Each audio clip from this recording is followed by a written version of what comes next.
Обочолонгон түшүндүрмө мүчөлөргө үтүрдүн коюлушу. Обочолонгон түшүндүрмө мүчөлөр сүйлөмдүн баш же айкындооч мүчөлөрүнөн кийин келип, анын маанисин толуктап, тактап түшүндүрөт. Агенттиктин башкы адисине Орозалиевке баалуу сыйлык тапшырылды. Обочолонгон түшүндүрмө мүчө сүйлөмдүн ортосунда колдонулса, эки жагына үтүр коюлат. Биз, салыкчылар, салык жыйноонун планын орундаттык. Бизде күнөстүү кыргыз жергесинде кийинки жылдары туризм өнүктү. Физкультураны жана спортту коомдун турмушуна, өзгөчө жаштардын турмушуна терең кийирүүбүз керек. Калк арасында, өзгөчө жаштар арасында тарбия ишин жакшыртуубуз зарыл.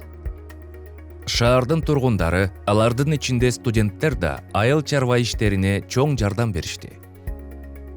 Кыргыз эли, аны менен бирге Ош облусунун эли да жеңиш күнүн чоң салтанат менен майрамдашты.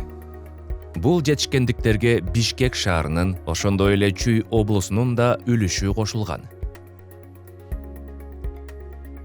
Обочолонгон түшүндүрмө мүчө баяндоошту аныктап, сүйлөмдүн аягында келсе, түшүндүрмө мүчөдөн мурун үтүр коюлат. Суриманын көп чыга турган жери бизде, Кыргызстанда.